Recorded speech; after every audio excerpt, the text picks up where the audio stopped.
I have an obsession with productivity apps, and if you know me personally, this is not a surprise to you.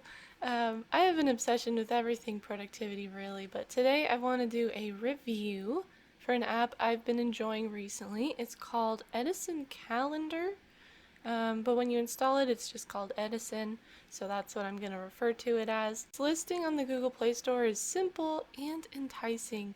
You can achieve any goal. And I am a big fan of it, and let me talk about why. And just before we kick off here, this is not sponsored. I am not affiliated with the company behind the Edison app at all. I literally just found this while browsing the Google Play Store late at night, looking for apps to play with. So, at the front of this review, also I will mention that this is a free app with an optional pro version. If we go into Oh, here it is. Sorry, it took me a minute to find. Get Edison Pro. So this is the Pro version, but I will say that I have been using this for like maybe a week and a half, and I do not feel limited at all by the free version. I feel like all of the things listed here would be nice to have, and maybe I will grab one of these yearly subscriptions, but for now, it is perfectly adequate just in the free zone. There is a note on here about how goals are limited when you are on the free version, but I haven't met that limit, and I have made several goals. So I will explain kind of some of this as we go, but for now, I would just recommend trying it free first. So, what is Edison Calendar? The name suggests that it is a calendar app, but I don't think this is right. In fact, you would be hard pressed to find a calendar in here. What we do have are these four. Actually, there's six tabs. You can only see some of them. You can scroll back and forth. But we have a day tab, a week tab, a month tab, a quarter tab, a year tab, and then a year's plural tab. So the way that this app works is you can have goals for these different time frames: years, year, quarter, month, week, day. And if you remember any of my yearly planning videos for this year, I'm actually doing a quarterly planning style. So a lot of the stuff in here is stuff that I have talked about before, finishing my game, doing strength workouts. I want to get a new Skillshare course published, things like that. So basically, what you do is you do have to start sort of at the bigger level. So you have to start at the sort of highest level you're going to set goals for, but you don't necessarily have to start at years. I did just because I thought it would be fun. I put down here that I would like to go full indie game dev, and this is I put 2 years on here. That's probably real optimistic, but once you put in a new goal, so let's just put down a new one here. Be the best Pokemon. Wow, that's not Pokemon. Pokemon Master. So that's my year's goal. And when you make a goal here, you have these things at the top where you can change like the time frame. You can put it. Wow, we can really go ham on this and say we want to get it done in 2047. That's great. You can change the time frame and the actual like deadline, so to speak.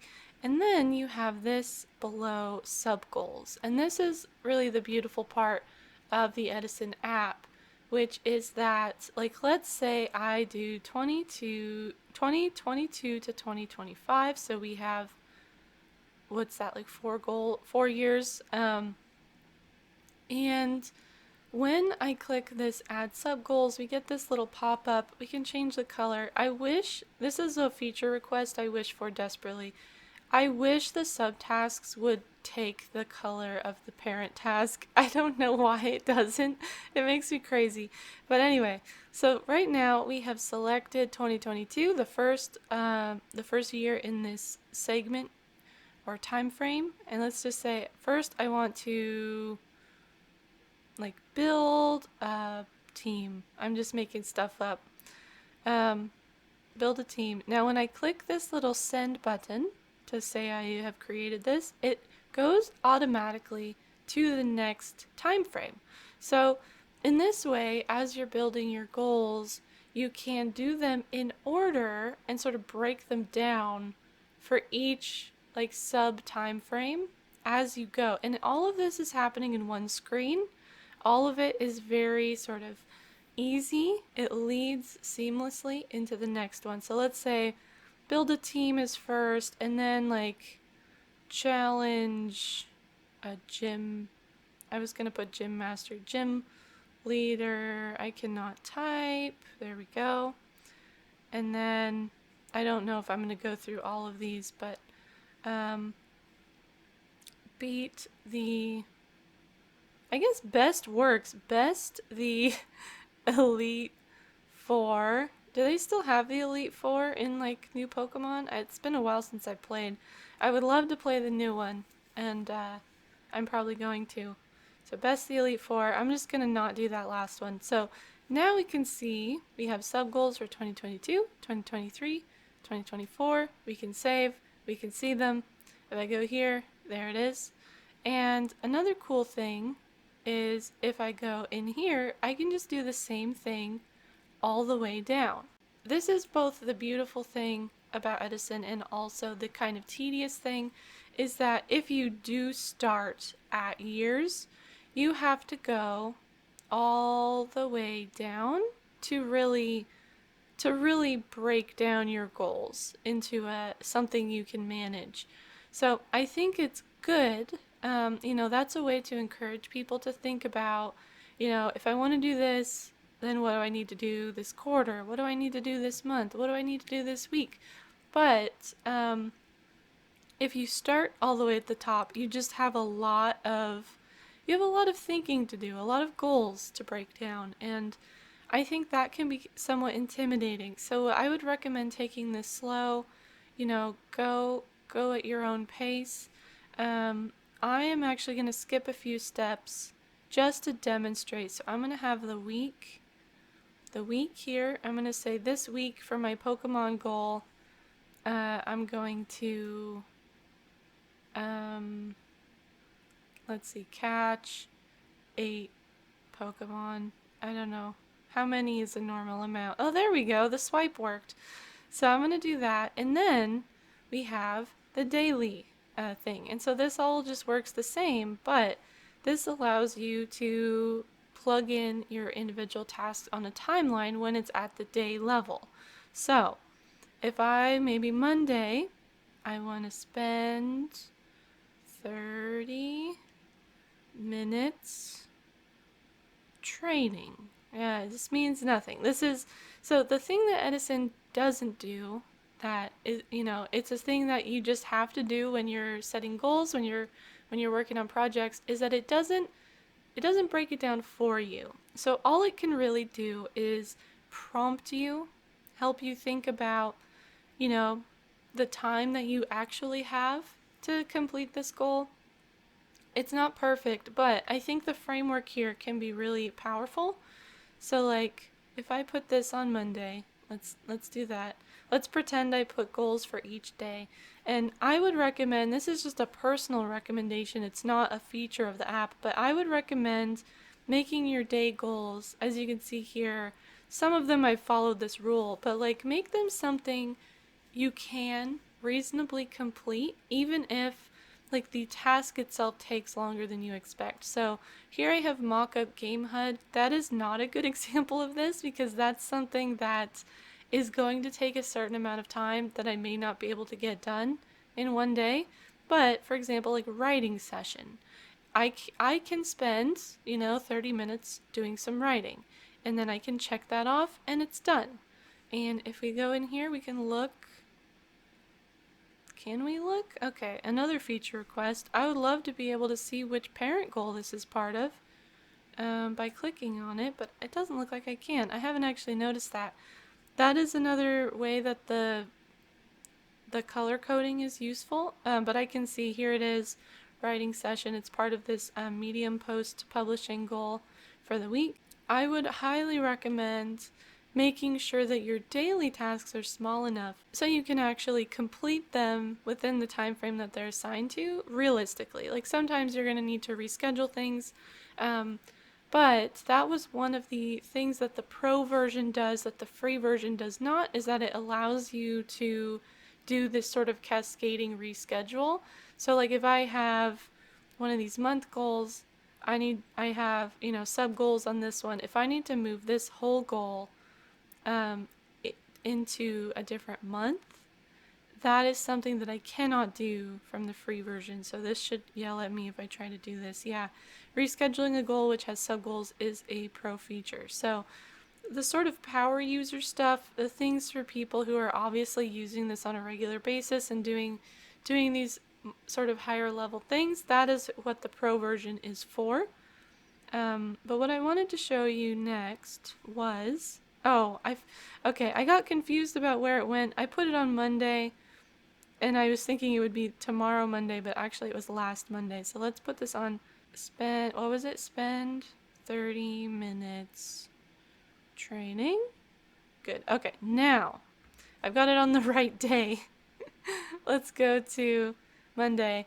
So now I have a section here at the top with all the tasks, and I have a timeline down here. So if I want to put this, let's say I want to do this at noon, and we can resize it. We can move the whole block. I'm just tapping and dragging on the different elements here. Let's say I want to do it like this. Now, if I go back, I can see on this timeline right there, spend 30 minutes training. And I really, really love this sort of aspect of it. The time blocking is critical for me. I'm a person who, I'll look at something like this and I'll think, yeah, that's a reasonable amount of tasks to have on one day. And then more than likely, when I go through and I put these on the timeline, which I haven't done yet today, this one is assigned a time just because it carried over from yesterday. But I will almost certainly figure out that I do not have enough time for all of these things in one day. And then I will be able to move the lower priority tasks to a different day. And the timeline really helps with that because it makes it very clear how many hours in the day, how many hours you're going to do this stuff. It fills up, and then you are forced to move things to a different time frame. And that's basically the gist of it. They also have this review section, and the only things that show up in this section are tasks that are overdue. So I have this one to finish a game component that I was working on. And the reason that this one is still open is because this week that I'm in right now started with January 31st. So I have a couple of tasks in this week that are not done yet. But next week I will need to either move this task or close it. And they have two easy buttons here. The reschedule thing will not work for this because it does have sub goals, and so I'll need to do a little bit of manual work if I don't want to upgrade. But I can also mark as done if I want to do that. They have a quote down here. I don't love, a lot of productivity apps do these little quotes, and I just don't love them. I feel like they get really repetitive. It's like the same 5 people that they always pull quotes from. But it does look nice. This looks very pretty to look at, and I think it probably gives someone a boost, maybe just not me. So we've covered goals, and this is really why I don't think this is a calendar app at all. I think this is a goal-setting app. This is a goal-setting framework that guides you through breaking down, I was going to say games because I was reading my goal, breaking down goals into, smaller and smaller pieces. There are some criticisms I have, and one thing it's kind of a big thing for apps like this, is that there's no recurring tasks. I have strength training. I want to do 2 strength workouts a week, and I want to do this every week for the entire first quarter, but there's no easy way for me to put that in. So I've just been creating the 2 daily tasks one by one. I can't remember if I have, I do have my weekly goals. The bonus is that, the tool here that they have to add all these makes it very easy. You could just copy paste, change the color, and then you're done. But I think it would be really nice if they did have a recurring task option. The other criticism is that even though you don't need to use every level here, you also can't connect, I can't connect a weekly goal to a quarterly goal. You do have to connect the adjacent time frames. So, for example, if I have quarterly goals, but I want to plan them out by week, kind of like with the 12-week year, I do need to sort of separate them by month in order for that to work. Because it does need to be connected through each of these levels in order to be attached to the same goal. So if you do start at the very top like I've done here, it can get pretty tedious to do all of the thinking to break down each individual time frame all the way down to the day level. And then the final criticism I have, and it's kind of a big one, and this one is pretty big for me specifically, there's no way to see your progress. There's no way to see how well you've been doing. There's no sense of progression here. So there is the review screen, but like I said, it only shows you stuff you haven't done. There's no graphs or even a number, like you completed this many goals this week, or if I look at these, I can see that they have sub-goals, but I cannot see the progress overall on these. So if I want to know how far I am on this goal, I have to click into it and I have to sort of count up the sub-goals. And this, of course, does not take into account, some of these have more sub-goals within them than other ones do, and that would sort of imply that it is more work. There's no progress, there's no stats, and I love stats. I feel like they can be very powerful in encouraging people to do the thing, do the work, and they just don't have it. So that's probably my biggest feature request for this app. Otherwise, it's really nice. Maybe it's totally fine that it doesn't have that for you. It does have this duration meter, which I have on, and you can see it's this right at the top here, beneath the headline for this section. There's a progress bar that shows you how far you are into that time frame. So the year, we've just gotten started. It's just February. The month, it's February 6th today when I'm recording this, so we're, that little amount through the month. The week is almost over because it's Sunday today. And then the day, it's 10 already. I gotta finish this up so I can do some other stuff. But basically, I think that kind of acts as a sort of memento mori, remember that time is running out, time is limited, here's exactly how limited it is for each of these goals. And then they also do have a dark mode. I usually like dark mode, but I found it difficult to see the colors. So if you look here, a lot of these colors look very similar in dark mode.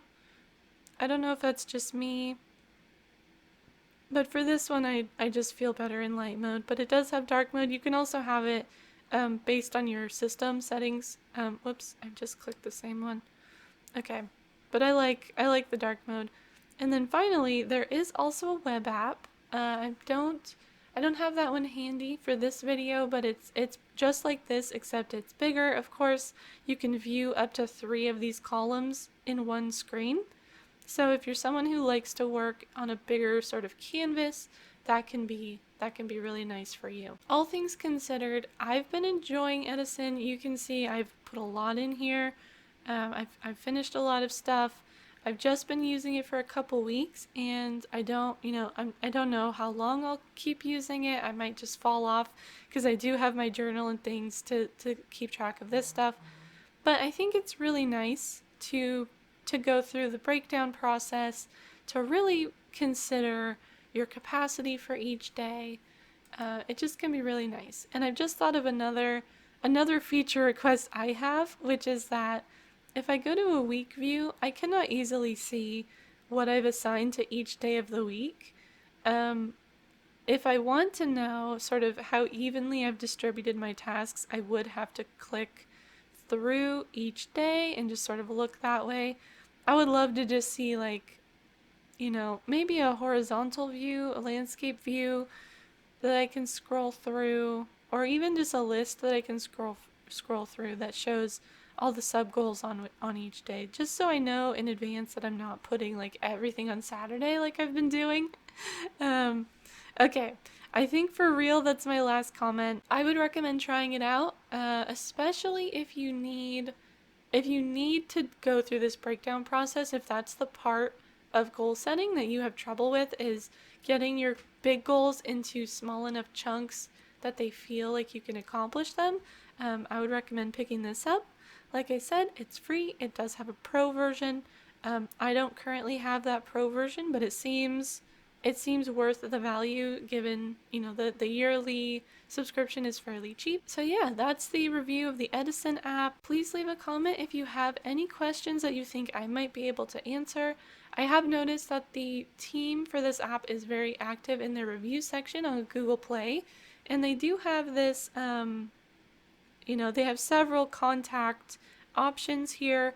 If you have a more like technical question about the app that I might not have access to, but that's gonna be it here. Like I said, I love productivity apps. I would love to do more reviews like this. Let me know if there's an app that you're particularly interested in, and maybe I can give it a go. So thank you so much. Don't forget to subscribe. I'll be back soon with another video, and I hope to see you there. Bye bye bye bye bye.